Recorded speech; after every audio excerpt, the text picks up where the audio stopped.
안녕하세요, 오토소닉스 소닉입니다. 소프트 클러칭. 네. 사이드 스텝 들어가는 소리. 이 차량은 레인지로버 오토바이오그래피의 7인승 모델입니다. 사이드 스텝 옵션이 있는 차량이기 때문에 하고 사이드 스텝이 들어가는 소리. 이야, 이게 베이지 시트 차량들 중에 제가 여태까지 봤던 최근 출시한 차량 중에 가장 럭셔리한 인테리어를 갖고 있습니다.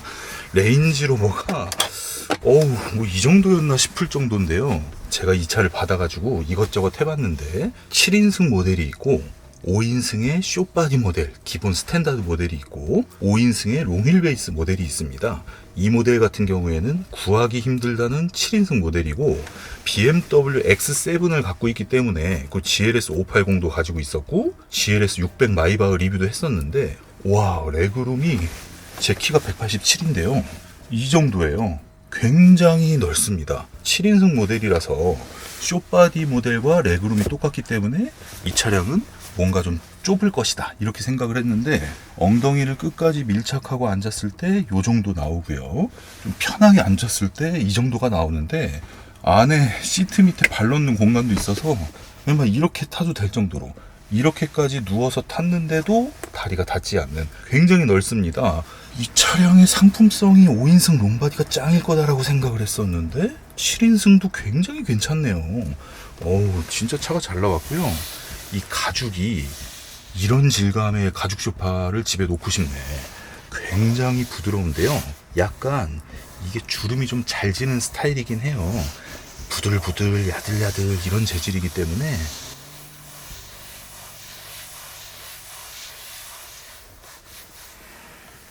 이 보통 통풍 시트 때문에 타공이 있는 경우에는 타공 부분이 다른 데랑 재질이 다르게 마련인데 굉장히 부드럽습니다. 마치 이쪽 도어 트림이랑 재질이 좀 다르네. 좋은 피부를 만지는 것 같은 그런 느낌이 들고요. 레인지로버가 기존 모델 같은 경우에는 뒷좌석에 사람이 이렇게 딱 탔을 때 앞에를 보면은요, 여기가 뭔가 딱 막혀 있었어요. 헤드레스트가 너무 크다 보니까 시야가 굉장히 안 좋았는데 이번 모델 같은 경우에는 시야가 굉장히 좋아요. 뒤로 가면서 좁아지는 타입이다 보니까 앞좌석에 조수석 사이드 미러가 보일 정도고 센터 쪽도 시야가 굉장히 좋고 아주 좋습니다. 내장재에 사용된 질감을 보면 헤드레스트 뒷면도 가죽에 스티치가 굉장히 예쁘게 되어 있고요. 시트 등판도 가죽에 메리디안 스피커 있는 부분이 알루미늄과 크롬으로 굉장히 예쁘게 되어 있고요. 등판도 가죽이고 여기 수납 부분까지도 가죽으로 되어 있고 여기는 뭐 말할 것도 없고 요 가운데 시트에 안전벨트 있거든요. 여기도 가죽으로 덮여져 있습니다. 천장도 가죽이고요.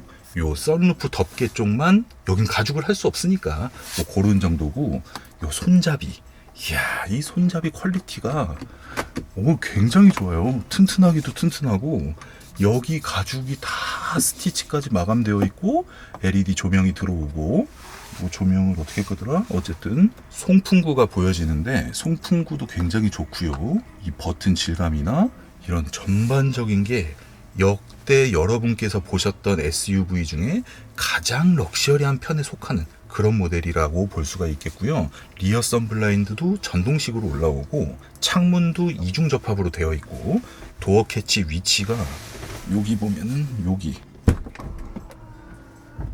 앰비언트 라이트 밑에 들어오고 이렇게 되어 있는데 이 차량의 주력 모델이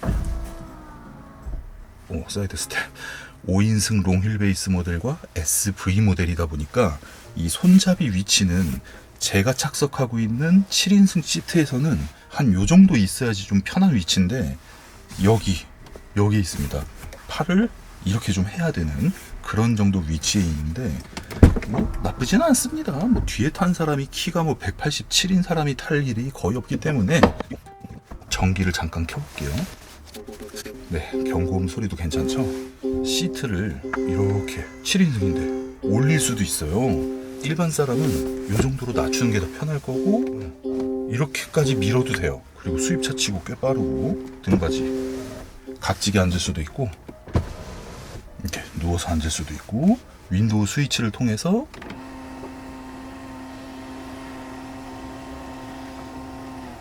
리어 선블라인드를 내려주고요. 창문을 내리면 이렇게 하고 천천히 내려가고 끝까지 내려갑니다. 뒷좌석에 탔을 때도 팔을 굉장히 편하게 놓을 수가 있고, 닫을 때 속도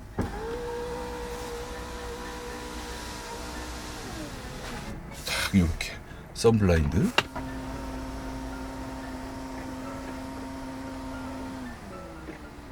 네, 이런 식으로 작동이 되고, 근데 깜짝 놀란 게 이 리어 모니터가요, 이 부분은 실망인 부분을 설명을 해드리는 건데, 시작하려면 아래에서 땡땡땡 소스를 입력하세요라고 나와 있습니다. 자, 최근에 출시한 메르세데스나 BMW, 특히 BMW가 최신 기술이 가장 빠르게 적용되는 모델인데, 전면 화면에서 영상 파일을 재생을 할 수가 있고, 전면에서 재생한 영상 파일을 뒷좌석 모니터로 송출을 할 수가 있어요. 버튼 하나만 누르면 1초 만에 뒷좌석의 모니터가 켜지면서 앞좌석에서 재생하는 영상을 뒷좌석에서 보면서 차량의 스피커로 들으면서, 혹은 헤드폰을 사용을 해서 개별적으로 들으면서, 이런 사용이 다 가능하고, 메르세데스 같은 경우에는 싱크가 안 맞아요. 뒷좌석 모니터에 입모양이 안 맞습니다.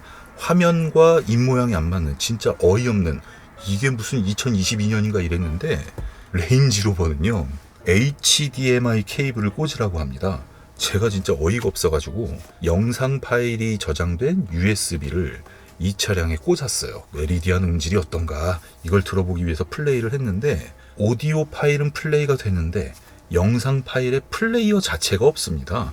HDMI를 꽂으라 그러면 케이블도 요 센터 콘솔 안에 HDMI 1, 2가 있거든요. 여기다가 HDMI를 꽂아서 무슨 기기 플레이어를 따로 여기다 놓으라는 건데, 노트북을 이렇게 쫙 해갖고 트렁크에 놓으라는 건지 아주 이게 진짜 어이가 없더라고요. 아니 왜 USB에다 영상 담아서 듣는 게 한두 명도 아닌데 이럴 거면은 모니터가 아무 의미가 없죠. 진짜 좀 그렇습니다. 영상 파일 재생이 안 된다는 게 저에게는 진짜 치명적인 부분이라서 이 차를 사야 되는 건가 말아야 되는 건가 이걸 고민하게 하는 그 정도로 불편한 내용입니다. 자, 요 안에는 요 물 정도 사이즈에서 한 4분의 3 정도가 잠기는 정도, 그 정도 깊이를 가지고 있고요. 사이즈는 가로가 한 뼘 정도, 세로는 이렇게 세 손가락 한 벌린 요 정도 사이즈라서 USB-C 타입 케이블 2개를 넣을 수가 있어서 스마트폰을 유선으로, 무선도 아니고 유선으로 충전을 해야 되는 그런 부분이고요. 이런 플라스틱 재질과 아주 부드러운 마감 재질로 연결되어 있습니다. 컵홀더 같은 경우에는 이 차량은 7인승 모델이기 때문에 이렇게 수동으로 움직이는데, 5인승 롱바디 모델 같은 경우에는 전동으로 내려옵니다. 5인승 롱휠 베이스 모델 같은 경우에는 제가 10월 달 정도에 또 방송을 할 수 있을 것 같으니까 그 부분 참고하시면 될 것 같고, 딱 눌렀을 때 컵홀더가 나와요. 이렇게 단단하게 되어 있죠. 그리고 이렇게 큰 페트병 같은 경우에는 도어 트림에 보관이 가능합니다. 이게 벌써 4년 된 거예요. 마시면 죽죠. 그리고 요 끝에 부분에 고무가 2개가 딱 있어서 잡소리가 나지 않게 마감 처리를 했는데, 제가 오늘 이 레인지로버 오토바이오그래피를 이곳저곳 다 하나하나씩 살펴본 결과 이 내용은 제가 주간주행 리뷰에서 종합적으로 얘기하도록 하겠습니다. 이번 방송은 뒷좌석 리뷰이기 때문에 선루프 덮개를 열면 굉장히 넓은 파노라마 루프가 있고요. 가죽 마감된 부분이 아주 럭셔리하기 때문에 GLS 마이바흐랑 비교해도 떨어지는 부분이 전혀 없어요. 게다가 7인승 모델인데 이 정도 편하게 앉았을 때 레그룸 187cm가 이 정도로 편하게 앉을 수 있는 차량. 헤드레스트도 굉장히 편하고요. 헤드레스트에 2개의 스테레오 스피커가 있어서 여기서 노이즈 캔슬링 역할을 해준다고 하니까 야간 주행이나 주간 주행 방송에서 따로 설명을 해드리고, 신형 모델이 굉장히 좋아졌습니다. 천지개벽한 수준이고, 이 차 지금 계약하면은 7인승 같은 경우에는 1년 반을 기다려야 돼요. 게다가 이 베이지 시트 같은 경우에는 쉽지 않습니다. 네, 그런 정도 말씀을 해드리고, 센터 콘솔도 아주 넓어가지고 이게 두 명이 팔을 놔도 옆에 사람이랑 전혀 뭐 그런 부분이 없고, 이 고무가 잡소리 나지 않게 딱 가죽과 가죽이 맞닿지 않게 되어 있는 거거든요. 그 부분이 알루미늄이 있는 부분이다 보니까 오랫동안 이거를 접어놓으면 여기에 자국이 좀 질 것 같긴 하네요. 자, 이 차량의 가운데 좌석을 앉아보면 생각보다 굉장히 넓어요. 센터 터널도 그렇게 높지가 않고, 엉덩이를 놔도 3명이 충분히 앉을 만한 그런 공간이 나옵니다.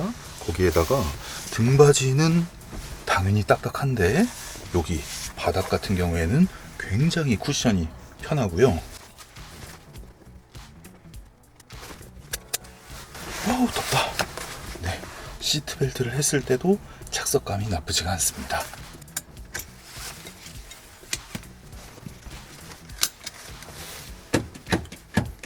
오, 상당히 예민하네요. 시트벨트 사이즈는 이 정도 사이즈이기 때문에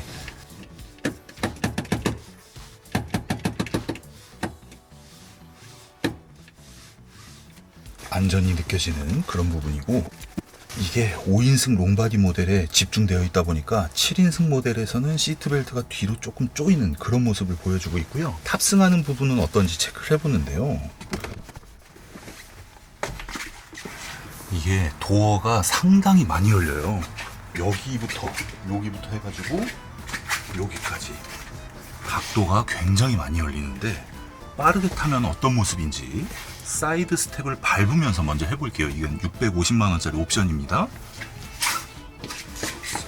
오른쪽으로 밟고 이렇게, 자, 이런 식으로 탑승이 되는 거고, 사이드 스텝을 사용하지 않고 한번 해볼게요.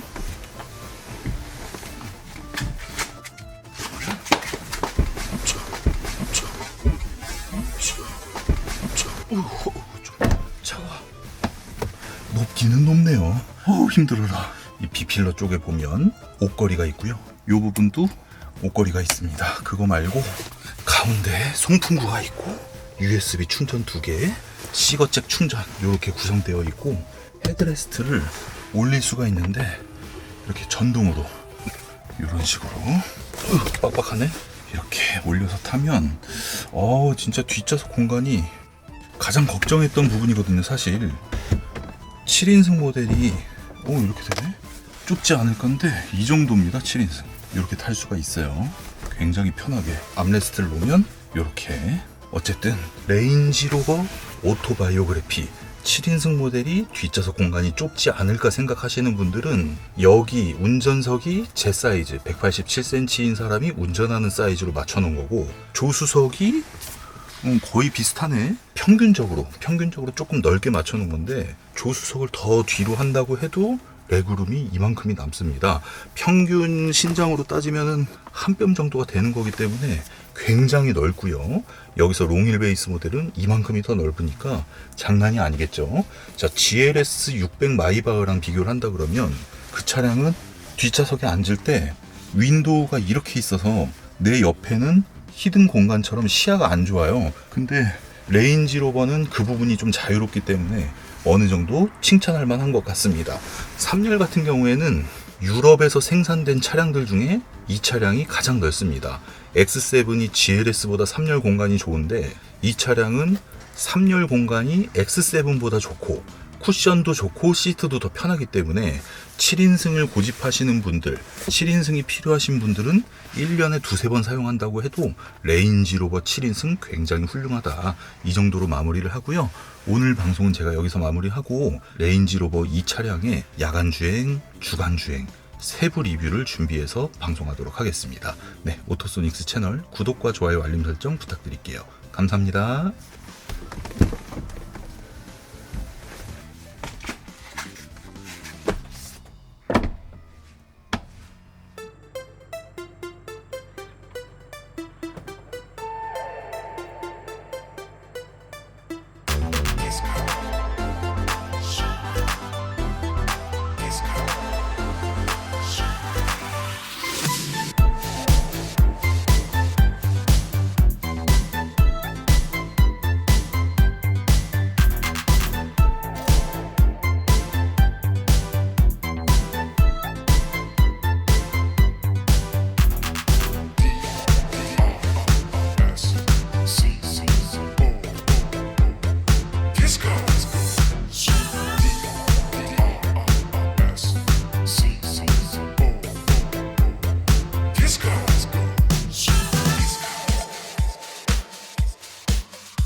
Let's go.